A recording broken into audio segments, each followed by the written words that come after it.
السلام علیکم ورحمۃ اللہ وبرکاتہ۔ اللہ سے دعا کرتے ہیں کہ آپ لوگ خیریت سے ہوں گے۔ حضرت قعب ابن مالک رضی اللہ عنہ کی توبہ، ورڈ بائی انجینئر محمد علی مرزا۔ تو اس ویڈیو میں جو ہے حضرت قعب ابن مالک رضی اللہ عنہ کی توبہ کے بارے میں بات ہوئی ہے، اور جس طریقے سے انہوں نے قرآن اور حدیث کی روشنی میں ساری چیزیں جو ہے آپ کے سامنے رکھی ہیں، آپ خود بھی سنیں اور دیکھیں کہ ان کے توبہ کا جو معاملہ تھا وہ کیا تھا، اور کس طریقے سے وہ جو قرآن اور حدیث اور بخاری شریف اور صحیح مسلم میں جو بھی بیان ہوا ہے وہ آپ سن سکتے ہیں، دیکھ سکتے ہیں۔ اور علی مرزا نے ایک ایک چیز جو ہے ورڈ ٹو ورڈ بتایا ہے، تو آپ ضرور اس ویڈیو کو دیکھیں اور دیکھیں کہ یہ جو معاملہ تھا کیا تھا توبہ کا۔ اور اللہ سے ہم سب کو یہی دعا کرنا چاہیے کہ اللہ ہم سب کے بھی توبہ کا دروازہ ہمیشہ کھولے رکھے اور ہم سب کو توبہ کرنے کی توفیق عطا فرمائیں۔ استغفر اللہ الذی لا الہ الا هو الحی القیوم واتوب الیہ۔ اے اللہ ہم سب کی گناہوں کو معاف فرما دیجیے، اور اللہ ہم سب کی مغفرت کر دیجیے مرنے سے پہلے، اور اے اللہ ہم سب کے پکے سچا توبہ کرنے کی توفیق عطا فرما دیجیے، اور اے اللہ ہم سب کی توبہ کو قبول فرما لیجیے۔ آمین ثم آمین۔ اب میرے بھائیوں وہ حدیث میں آپ کو ورڈ بائی ورڈ پڑھ کے سناتا ہوں جو بخاری اور مسلم دونوں میں موجود ہے، سورہ التوبہ کی آیت نمبر 118 کے کانٹیکسٹ میں کعب بن مالک کی توبہ کا بیان۔ یہ صحیح بخاری میں باقاعدہ امام بخاری نے باب باندھا ہے، اور اس حدیث کا انٹرنیشنل نمبر ہے 4418، اور یہ حدیث مسلم میں بھی ہے 7016۔ ورڈ بائی ورڈ میں یہ حدیث بیان کروں گا کیونکہ اس کی رکت اسی میں ہے کہ میں اسے لفظ با لفظ بیان کروں، آپ اس تکلیف کا احساس کریں جس سے کعب بن مالک گزرے، اور پھر الٹیمیٹلی ان کی توبہ قبول ہوئی، اور ایسی توبہ قبول ہوئی کہ قیامت تک قرآن میں ان کی توبہ کا ذکر ہے کہ اللہ نے قبول کی، اور اس کی وجہ سے اس سورت کا نام سورہ توبہ ہے، جب وہ غزوہ تبوک سے پیچھے رہ گئے۔ یہ ان کا بیٹا ہے عبداللہ، وہ اس حدیث کو بیان کرتا ہے۔ امام بخاری نے چند واسطوں سے ان کے بیٹے سے یہ حدیث لی ہے۔ وہ عبداللہ اور اس بیٹے کا ذکر امام بخاری نے کیا کہ جب کعب رضی اللہ تعالیٰ عنہ نابینا ہو گئے تو ان کے بیٹوں میں سے عبداللہ ہی تھا جو ان کو راستے میں پکڑ کر چلایا کرتا تھا، مسجد تک لے جاتا تھا۔ وہ عبداللہ بیان کرتا ہے کہ میں نے اپنے والد کعب بن مالک سے ان کے غزوہ تبوک میں شریک نہ ہو سکنے کا واقعہ سنا، تو انہوں نے بتایا کہ غزوہ تبوک کے سوا اور کسی غزوہ میں ایسا نہیں ہوا تھا کہ میں رسول اللہ کے ساتھ شریک نہ ہوا ہوں، البتہ غزوہ بدر میں بھی میں شریک نہ ہو سکا، لیکن جو لوگ غزوہ بدر میں شریک نہیں ہو سکے ان کے متعلق آپ صلی اللہ علیہ وآلہ وسلم نے کسی قسم کی ناراضگی کا اظہار نہیں فرمایا تھا، کیونکہ وہ آپشنل تھا۔ وہ اب ذکر بھی آ رہا ہے، کیونکہ آپ صلی اللہ علیہ وآلہ وسلم اس موقع پر صرف قریش کے قافلے کی تلاش میں نکلے تھے، لیکن راستے میں اللہ تعالیٰ کے حکم سے کسی پہلی تیاری کے باوجود اللہ تعالیٰ نے ان کو دشمنوں کے ساتھ ٹکروا دیا۔ وہ موزانہ طور پہ ہوا تھا کیونکہ وہ بدر کے لیے نکلے، ورنہ تو یہ بھی ساتھ شامل ہوتے۔ میں لیلہ عقبہ میں رسول اللہ کی خدمت میں حاضر ہوا تھا، یعنی وہ مدینہ کے لیے جو ہجرت کے لیے جن چند ساتھیوں نے انصار مدینہ نے راہ ہموار کی تھی ان میں یہ شامل تھے، جو نبی الاسلام کی زندگی کا ایک ٹرننگ پوائنٹ تھا، ایک الٹرنیٹو بیس مل گیا۔ تو کہتے ہیں میں اس رات موجود تھا۔ یہ وہی رات ہے جس میں ہم نے مکہ میں اسلام کے لیے عہد کیا تھا، اور مجھے تو یہ غزوہ بدر سے بھی زیادہ عزیز ہے۔ اوئے ہوئے ہوئے۔ اگرچہ بدر کا لوگوں کی زبانوں پر چرچا زیادہ ہے، میرا واقعہ یہ ہے کہ میں اپنی زندگی میں کبھی اتنا قوی اور اتنا صاحب مال نہیں ہوا تھا جتنا غزوہ تبوک کے موقع پر، جبکہ میں آپ صلی اللہ علیہ وآلہ وسلم کے ساتھ تبوک کے غزوے میں شریک نہ ہو سکا۔ خدا کی قسم اس سے پہلے کبھی میرے پاس 2 اونٹ بھی جمع نہیں ہوئے تھے، لیکن اس موقع پر میرے پاس 2 اونٹ تھے۔ آپ صلی اللہ علیہ وآلہ وسلم جب کسی غزوے کے لیے تشریف لے جاتے تو آپ ذو معنی الفاظ استعمال کیا کرتے تھے، یعنی کوڈ ورڈز جن کے 2 معنی بنتے ہیں۔ وہ بخاری مسلم میں آیا کہ نبی الاسلام کہتے تھے کل ہم مشرق کی طرف جائیں گے، اور صحابہ کہتے ہیں ہم سمجھتے تھے کہ ہم نے مغرب کی طرف جانا ہے تاکہ جو منافقین ہیں وہ ہماری خبر لیک نہ کر سکیں۔ لیکن غزوہ تبوک وہ موقع تھا کہ گرمی بڑی سخت تھی، سفر بہت لمبا تھا، ریگستانی سفر تھا، اور دشمن کی فوج بھی کثرت سے تھی، رومن امپائر، 700 کلومیٹر ریگستانی سفر، تمام مشکلات سامنے تھیں۔ اس لیے آپ صلی اللہ علیہ وآلہ وسلم نے مسلمانوں سے اس غزوے کے متعلق بہت تفصیل کے ساتھ بتا دیا تھا۔ یعنی یہ ظاہر ایک مشکل وقت تھا تو حضور نے کھول کے بیان کیا کہ بھائی ادھر ہی جا رہے ہیں۔ یعنی مطلب یہ ہے کہ جو یہ نعرے لگاتے ہیں نا کہ غلامی رسول میں موت بھی قبول ہے اور ٹکٹ کٹا لے اپنا، تاکہ اس کے مطابق پوری طرح تیاری کر لیں۔ چنانچہ آپ صلی اللہ علیہ وآلہ وسلم نے اس کی سمت بھی نشاندہی کر دی جدھر سے آپ کے جانے کا ارادہ تھا۔ مسلمان بھی آپ علیہ السلام کے ساتھ بہت زیادہ تھے، اتنے کہ کسی رجسٹر میں سب کے ناموں کا لکھنا بہت مشکل تھا۔ کعب کہتے ہیں کہ کوئی بھی شخص اگر اس غزوے میں شریک نہ ہونا چاہتا تو وہ خیال کر سکتا تھا کہ اس کی غیر حاضری کا کسی کو پتہ نہیں چلے گا سوائے اس کے کہ اس کے متعلق وحی نازل ہو۔ تو حضرت کعب کا کیا عقیدہ تھا کہ نبی علیہ السلام ان کے صحابہ کے پاس علم غیب نہیں تھا جب تک کہ اللہ تعالیٰ وحی کے ذریعے نہ بتا دے۔ تو باب شاہی کوئی نہیں، ہاں ایسے میں بولا کہ نہ بولا، میرے نبی سا ہے ہی کوئی نہیں، تیرے باب شاہی کوئی نہیں۔ اور یہ عقیدہ صحابہ کا کہ علم غیب یہ ہے کہ اللہ بتائے۔ آپ صلی اللہ علیہ وآلہ وسلم جب اس غزوے کے لیے تشریف لے جا رہے تھے تو پھل پکنے کا زمانہ تھا اور سایہ میں بیٹھ کر لوگ آرام کرتے تھے۔ اچھا دیکھیں اللہ کی آزمائش کہ پھل پک کے تیار ہو جائے تو آپ نے ٹائملی اتارنا ہے، اگر آپ نے نہیں اتارا تو وہ تو آپ کی پورے سال کی اکانومی اس سے وابستہ ہے۔ اللہ نے عین اس ٹائم پہ آزما لیا کہ ٹھیک ہے اب تم نبی کے ساتھ جاؤ۔ اب بعد میں بھی بھوک نظر آ رہی ہے، کہتے ہیں لوگ بیٹھ کے نہ چوراہوں پہ یہی باتیں کرتے تھے۔ آپ صلی اللہ علیہ وآلہ وسلم بھی تیاریوں میں مصروف تھے اور آپ کے ساتھ مسلمان بھی، لیکن میں روزانہ سوچا کرتا تھا کہ کل سے میں بھی تیاری کروں گا۔ وہی جو آج کہتے ہیں جی کل تو انشاءاللہ داڑھی بھی رکھ لینی ہے، بس میرے بچیوں کے ہاتھ پیلے ہو جائے تو میں تو مسجد میں بیٹھا رہوں گا۔ یہ وہی چیز ہے، یہ ہر انسان پہ اسے طول عمل کہتے ہیں، لمبی امیدیں لگانا۔ میں روزانہ اسے ٹالتا رہا، مجھے اس کا یقین تھا کہ میں تیاری کر لوں گا، مجھے آسانیاں میسر تھی۔ یوں ہی وقت گزرتا رہا اور آخر لوگوں نے اپنی تیاریاں بھی مکمل کر لی اور آپ صلی اللہ علیہ وآلہ وسلم مسلمانوں کو ساتھ لے کر روانہ بھی ہو گئے۔ اس وقت تک میں نے کوئی تیاری نہیں کی تھی۔ اس موقع پر میں نے اپنے دل کو یہی سمجھایا کل یا پرسوں تک تیاری کر لوں گا، پھر لشکر سے تیزی سے جا کر مل جاؤں گا۔ کوچ کے بعد دوسرے دن بھی میں نے تیاری کے لیے سوچا لیکن کچھ نہ ہو سکی، پھر تیسرے دن سوچا اور اس دن بھی کوئی تیاری نہ ہو سکی، اور یوں وقت گزرتا گیا اور اسلامی لشکر بہت آگے بڑھ گیا۔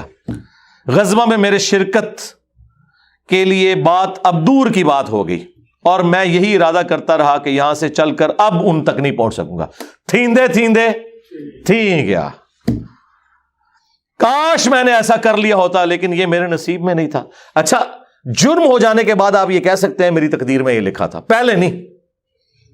ہاں وہ تو پھر اللہ پہ آپ بہتان مان دیں گے نا کہ میں نماز اس لیے نہیں پڑھ رہا کہ اللہ نے میرا مقدر کیا ہے کہ میں اگلی نماز نہ پڑھوں، نہ۔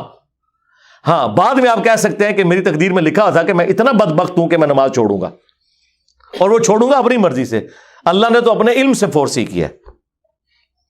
آپ صلی اللہ علیہ وآلہ وسلم کے تشریف لے جانے کے بعد جب میں باہر نکلتا تو مجھے بڑا دکھ ہوتا، اوئے ہوئے، کیونکہ یا تو وہ لوگ نظر آتے تھے جن کے چہروں سے نفاق ٹپکتا تھا، ہاں اب پیچھے رہنے والے تو وہ تھے جو ہے ہی منافقین تھے شکلوں سے، ٹھیک ہے، یا پھر وہ لوگ تھے جنہیں اللہ نے معذور اور ضعیف قرار دے کر معاف کر دیا تھا۔ وہ سورہ توبہ میں 92 نمبر آیت میں گزرا ہے نا کہ وہ لوگ پھر رسول اللہ سے اس حال میں واپس ہوتے ہیں کہ ان کی آنکھیں آنسوؤں سے تر ہوتی ہیں کہ نہ حضور انہیں کوئی سواری دے سکتے ہیں، غریب لوگ ہیں، اور وہ لوگ بھی جو مریض ہیں ان کو اللہ تعالیٰ نے اس حوالے سے چھٹکارا دے دیا۔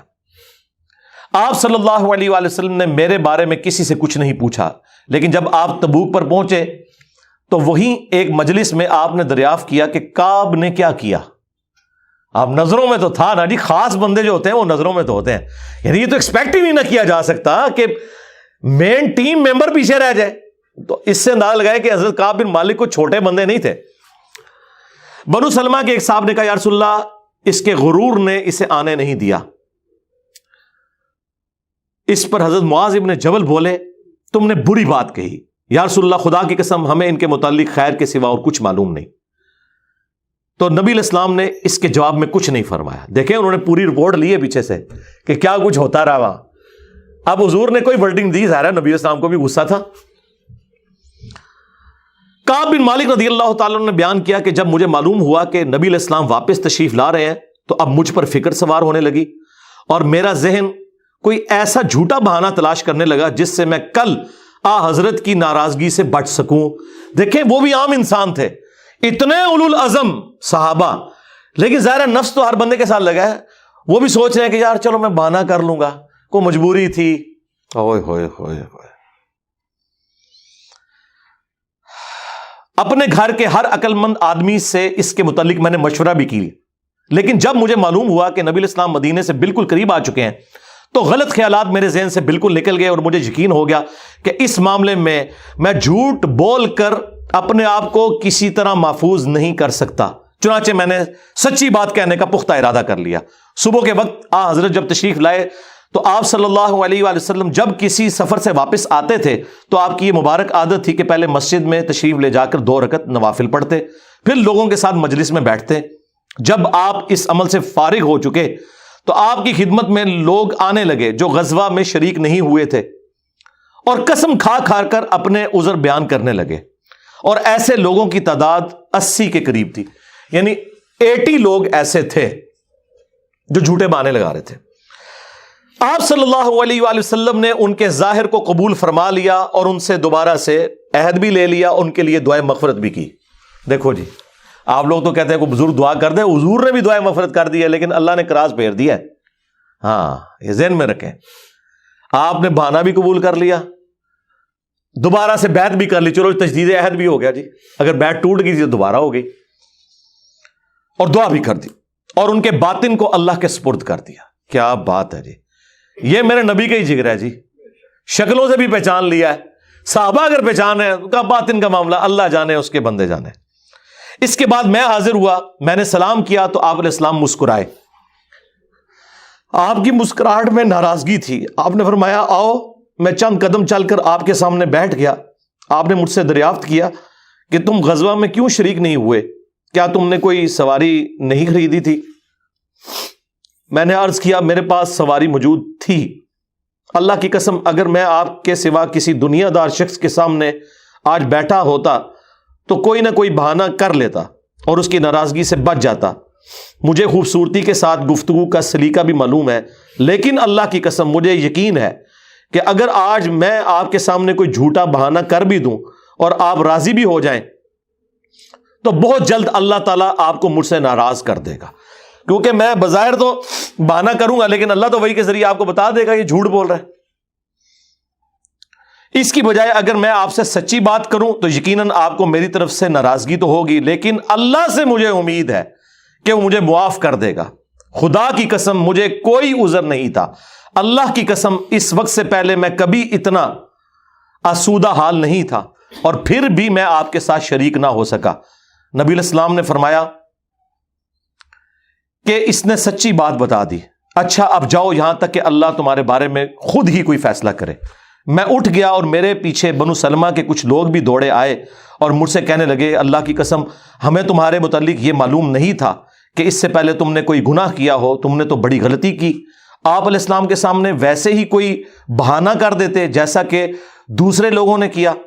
تمہارے گناہ کے لیے نبی علیہ السلام کا استغفار ہی کافی ہو جاتا, وہی جو کچھ بھی ہیں تیرے محبوب کی امت سے ہیں. لیکن سرکار یہ کعب بن مالک تھے, ان کو پتا تھا, اور مشورہ دینے والے بھی صاحب ہیں. دیکھو کیا مشورہ دے رہے ہیں کہ کوئی بہانہ کر لینا سی, حضور نے دعا کرنی سی. مینٹالٹی اس زمانے میں بھی اس طرح ہی تھی. یہ نہ سمجھیں آج کے لوگ ہی کہتے ہیں, اس زمانے میں بھی ڈھیلے مسلمان تو تھے, تو حضور نے تیرے لیے دعا کر دینی تھی. تو نے تو یہ کام. اللہ کی قسم ان لوگوں نے مجھے اتنی ملامت کی کہ مجھے خیال آیا کہ واپس جا کر کوئی جھوٹا بہانہ کر ہی آؤں. اندازہ کرو ایڈا انہوں نے جناب انہوں نے کیتا کہ چلو ٹھیک ہے میں جا کے بہانہ کر لوں. پھر میں نے ان سے پوچھا کیا میرے علاوہ کسی اور نے بھی کوئی ایسا عذر بیان کیا ہے؟ تو انہوں نے بتایا کہ ہاں 2 حضرات اور ہیں جنہوں نے معذرت کی جس طرح تم نے کی, اور انہیں بھی وہی جواب ملا جو تمہیں ملا. میں نے پوچھا وہ کون ہے؟ تو انہوں نے بتایا کہ مرارہ بن ربیع اور ہلال بن امیہ رضی اللہ عنہما. ان 2 ایسے صحابہ کا نام انہوں نے لے دیا جو صالح تھے اور اصحاب بدر بھی تھے. ان کا طرز عمل میرے لیے نمونہ بن گیا. انہوں نے کہا اگر یہ 2 بدری صحابی بھی ان کے ساتھ بھی یہی کچھ ہوا ہے نا تو میں اچھے لوگوں کی فہرست میں اب شامل ہو جاؤں, میں اب پکا رہوں. ان کا طرز عمل میرے لیے نمونہ بن گیا. چنانچہ انہوں نے جب ان بزرگوں کا نام لیا تو میں اپنے گھر چلا آیا. آپ علیہ السلام نے لوگوں کو ہم سے بات چیت کرنے سے ممانعت کر دی. لو جی سوشل بائیکاٹ ہو گیا. اللہ اکبر. بہت سے لوگ جو غزوے میں شریک نہیں ہوئے تھے ان میں سے صرف ہم 3 تھے. لوگ ہم سے الگ رہنے لگے اور سب لوگ بدل گئے. ایسا نظر آتا تھا کہ ہم سے ساری دنیا بدل گئی ہے, ہمارا اس سے کوئی واسطہ ہی نہیں. 50 دن تک ہم اسی حال میں رہے.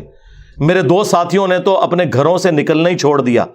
ہر وقت روتے رہتے تھے, لیکن میرے اندر ہمت تھی. میں باہر نکلتا تھا, مسلمانوں کے ساتھ نماز میں بھی شریک ہوتا تھا اور بازاروں میں بھی گھومتا تھا, لیکن کوئی شخص مجھ سے بولتا نہیں تھا.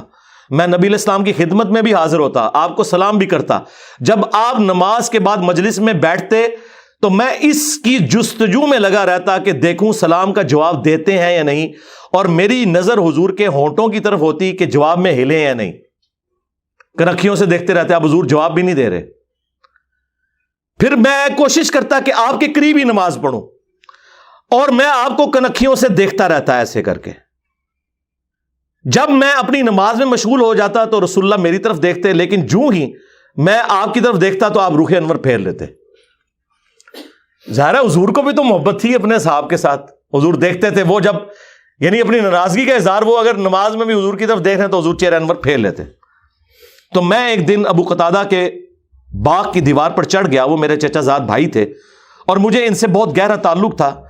میں نے انہیں سلام کیا, لیکن اللہ کی قسم انہوں نے بھی میرے سلام کا جواب نہیں دیا. میں نے کہا ابو قتادہ تمہیں اللہ کی قسم کیا تم نہیں جانتے کہ اللہ اور اس کا رسول سے مجھے کتنی محبت ہے؟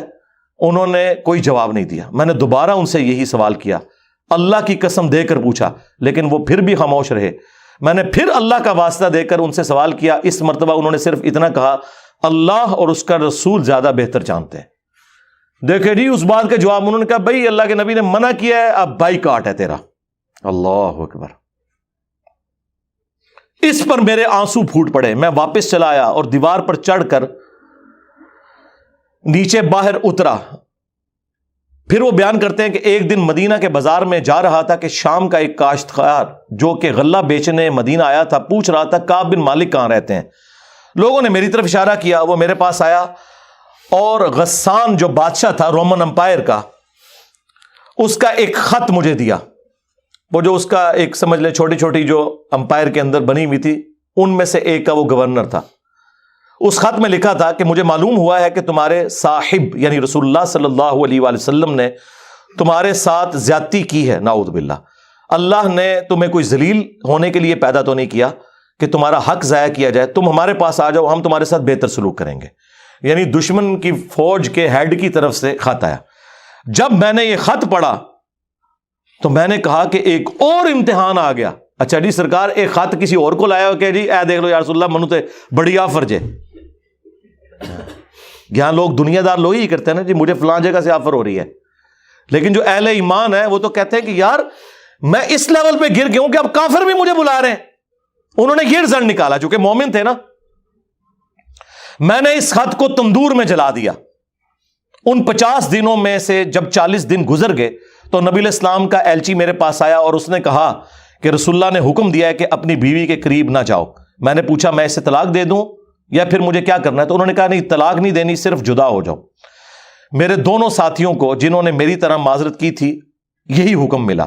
میں نے اپنی بیوی سے کہا کہ اپنے میکے چلی جاؤ, اس وقت تک وہیں رہو جب تک کہ اللہ تعالیٰ اس معاملے کا کوئی فیصلہ نہ کر دے. کعب کہتے ہیں کہ ہلال بن امیہ کی بیوی رسول اللہ کی خدمت میں حاضر ہوئی اور عرض کیا یا رسول اللہ وہ تو بہت بوڑھے اور کمزور ہیں, ان کے پاس کوئی خادم بھی نہیں, کیا اگر میں ان کی خدمت کر دیا کروں تو آپ ناپسند تو نہیں فرمائیں گے؟ بیوی دیکھو جی, بیوی خاوند کو کچھ سمجھ نہیں رہی, رسول اللہ سے جا کے پوچھ رہی ہے صلی اللہ علیہ وسلم. تو نبی الاسلام نے فرمایا صرف وہ تم سے صحبت نہ کریں. انہوں نے عرض کیا اللہ کی قسم وہ تو کسی چیز کے لیے حرکت ہی نہیں کر رہے. جب سے آپ ان سے ناراض ہوئے ہیں وہ دن اور آج کا دن ان کے آنسو تھمنے میں نہیں آتے. میرے گھر کے بعض لوگوں نے کہا کہ جس طرح ہلال بن امیہ کی بیوی نے ان کے لیے اجازت لے لی تو آپ بھی جا کے اجازت لے لیں. اب دیکھیں لوگ مشورے دے رہے ہیں. میں نے کہا خدا کی قسم میں اس کے لیے رسول اللہ سے اجازت نہیں لوں گا. میں جوان ہوں, معلوم نہیں جب اجازت لینے جاؤں تو حضور کیا فرما دیں. ان کو یہ بھی خطرہ تھا کہ میں یہ جاؤں تو یہ نہ ہو کہ حضور اور ناراض ہو جائے, اگر کوئی چانس بھی ہے نا بچنے کے تو وہ بھی ختم ہو جائے. دیکھیں نہیں کتنا گاڈ اورینٹڈ بندہ ہے جی. اللہ اکبر۔ اس طرح 10 دن اور گزر گئے جب رسول اللہ صلی اللہ علیہ وآلہ وسلم نے ہمیں بات چیت کرنے کی ممانعت فرمائی تھی، اس کو 50 دن پورے ہو گئے۔ 50ویں رات کی صبح کو جب میں فجر کی نماز پڑھ چکا اور اپنے گھر کی چھت پر بیٹھا ہوا تھا، اس طرح جیسا کہ اللہ تعالیٰ نے ذکر کیا وہ ہم آیت پڑھ چکے ہیں، سورہ توبہ کی آیت نمبر 118، جس میں تھا نا کہ زمین وسعت کے باوجود تنگ ہو گئی اور ان کا دم گھٹنے والا تھا۔ میرا دم گھٹ رہا تھا، زمین اپنی تمام وسعتوں کے باوجود میرے لیے تنگ ہوتی جا رہی تھی۔ میں نے ایک پکارنے والے کی پکار سنی جو سلع کی پہاڑی پر چڑھ کر بلند آواز سے کہہ رہا تھا، اے کعب بن مالک تمہیں بشارت ہو، اے کعب بن مالک تمہیں بشارت ہو۔ انہوں نے بیان کیا کہ یہ سنتے ہی میں سجدے میں گر پڑا اور مجھے یقین ہو گیا کہ اب اللہ کی طرف سے فراخی ہو جائے گی۔ فجر کی نماز کے بعد رسول اللہ صلی اللہ علیہ وآلہ وسلم نے اللہ کی بارگاہ میں ہماری توبہ کی قبولیت کا اعلان کر دیا۔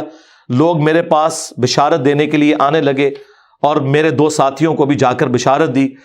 ایک صاحب زبیر بن عوام اپنا گھوڑا دوڑاتے ہوئے آئے، ادھر قبیلہ اسلم کے ایک صحابی نے پہاڑی پر چڑھ کر آواز دی اور وہ آواز گھوڑے سے زیادہ تیز تھی۔ جن صحابی نے پہاڑی سے آواز دی تھی جب وہ میرے پاس بشارت دینے آئے تو میں نے اپنے دونوں کپڑے اتار کر بشارت کی خوشی میں انہیں دے دیے۔ اللہ کی قسم اس وقت ان 2 کپڑوں کے سوا دینے کے لیے میرے پاس اور کچھ نہ تھا۔ پھر میں نے ابو قتادہ سے 2 کپڑے ادھارے مانگے اور رسول اللہ کی خدمت میں حاضر ہوا۔ جوگ در جوگ لوگ مجھ سے ملاقات کرتے جا رہے تھے اور مجھے توبہ کی قبولیت پر بشارت دیتے جا رہے تھے۔ اللہ کی بارگاہ میں توبہ کی قبولیت مبارک ہو۔ کعب رضی اللہ تعالیٰ عنہ بیان کرتے ہیں کہ آخر میں مسجد میں داخل ہوا تو رسول اللہ صلی اللہ علیہ وآلہ وسلم تشریف رکھتے تھے، چاروں طرف صحابہ کا مجمع تھا۔